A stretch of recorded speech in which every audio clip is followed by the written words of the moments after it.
When I was in the seminary, we had to take classes on various things, never on HVAC systems and the practical things that a pastor needs to know. But in our ministry classes, we had a great lesson when we had to talk about ministry, and the question was, whose needs are being met? Because if you're only going in ministry because it makes you feel good about yourself, that you get to be the minister, that's not really the point.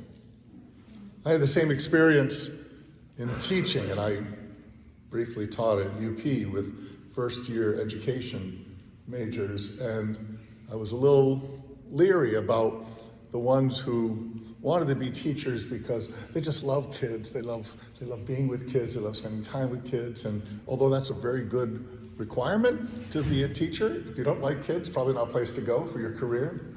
But if you're only there because you love being loved by kids and that makes you feel good about yourself, and your goal is not for the kids, to help them grow, then you have to reevaluate it. You see, because ministry and love should not be transactional things. It's not what you get out of it that is the reason for what you're doing it for.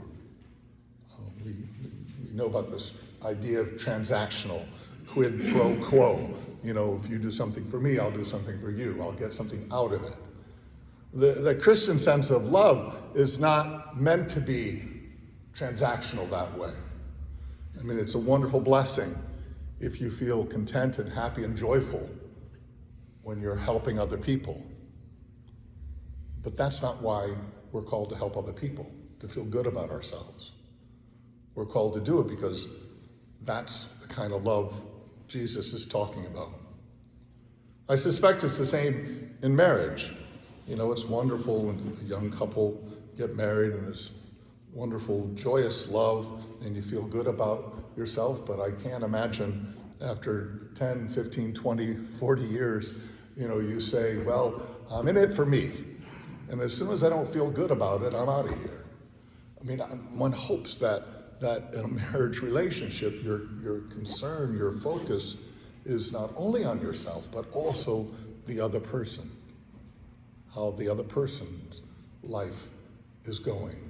That you love the other person for that person, not just because they seem to like you back. Parents love their children, and when their kids are young and adorable, it works out well.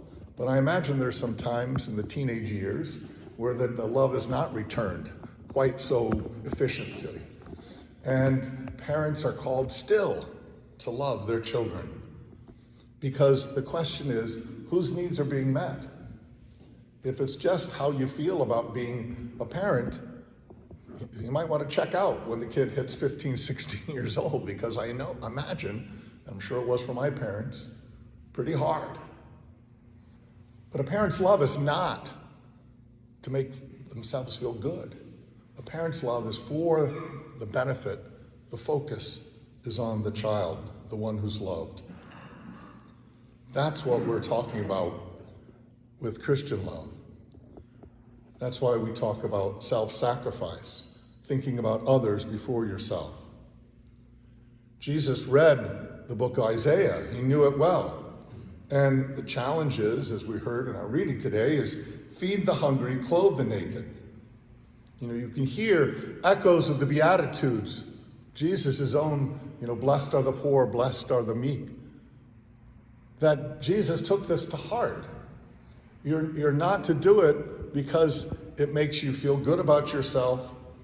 It's not, you're not called to care for others simply because it makes you feel great. You're called to do it because that is what we're called to do as followers of Christ. To be concerned about the other. That's the way our relationship with God is. Our goal as a believer is not, there's two errors I see. One is to make God feel good.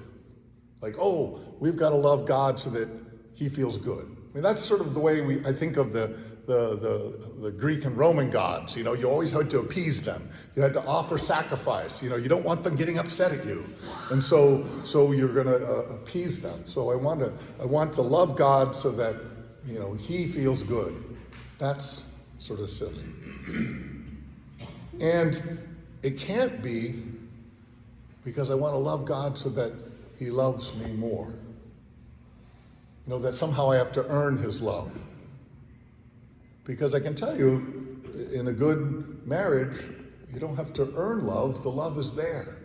Children growing up don't have to earn their parents' love. It's already there.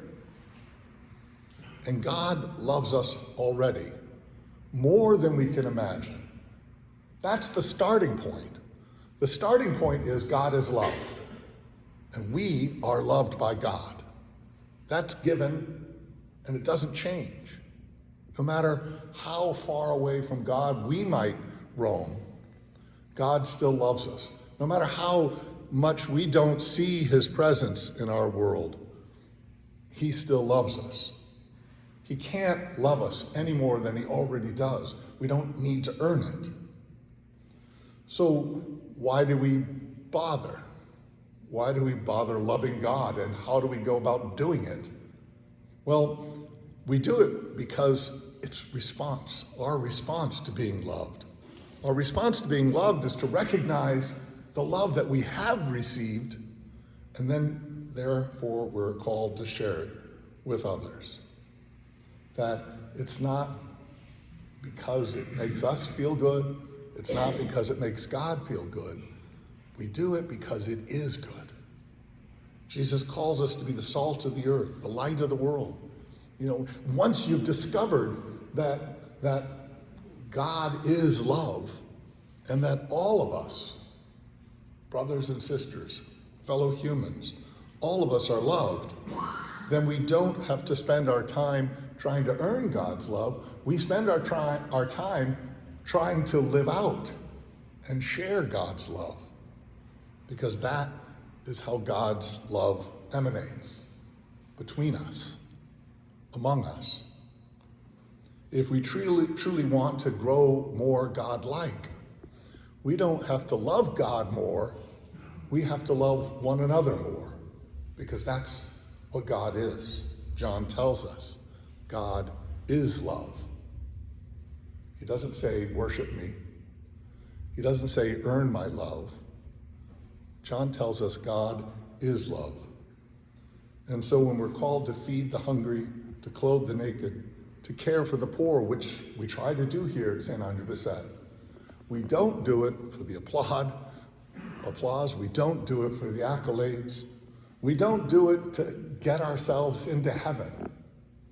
We do it because we believe in the power of love, and we want to share that love with others.